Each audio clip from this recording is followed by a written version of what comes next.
Previous TET paper bits 61 question statistics dash not my subject. ఇక్కడ first check చేయాల్సింది ఏంటి, verb fill చేయాలి అంటే మనము సబ్జెక్ట్ సింగులరా ప్లూరలా చెక్ చేసుకోవాలి. సబ్జెక్ట్ అండ్ వర్బ్ అగ్రిమెంట్ ఉంది కదా, దాని ప్రకారం సబ్జెక్ట్ సింగులర్ అయితే మనకు వర్బ్ కూడా సింగులర్ ఫామ్ అంటే ఎస్ ఫామ్లో ఉంటుంది. సబ్జెక్ట్ ప్లూరల్ అయితే ప్లూరల్ వర్బ్ తీసుకుంటాం. So choose the correct form of the verb to fill in the blank. Options వచ్చేసి has, is, are, were. Statistics అనేది ఒక సింగిల్ సబ్జెక్ట్ కాబట్టి ఈజ్ కానీ హ్యాజ్ కానీ వస్తుంది. ఇక్కడ సబ్జెక్ట్ అనేది థింగ్, పర్సన్ కాదు.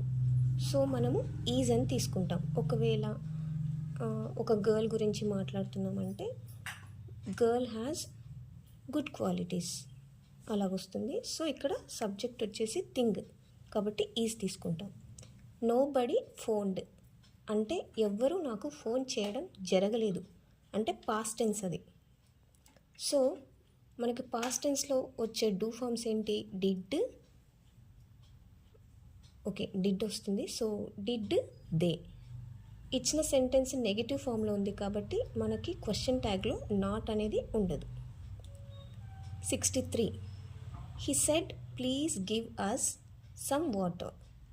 ఆయన ఏమన్నారు, please give us some water. Please అంటే రిక్వెస్టెడ్. మనకు ఆప్షన్స్లో రిక్వెస్టెడ్ ఏ దాంట్లో ఉంది, ఫస్ట్ వన్ థర్డ్ వన్లో ఉంది. He requested to give them some water. Third option వచ్చేసి he requested to give him water. అతను ఏమన్నారు, please give us some water. ఆయన please give me some water అన్నప్పుడు he requested to give him some water.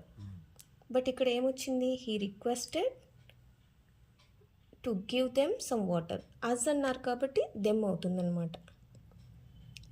64th choose the adverb that is not used with present perfect tense. He hasn't finished the work at. ఇంకా అతను finish చేయలేదు. He has finished his work already. He has finished his work just now.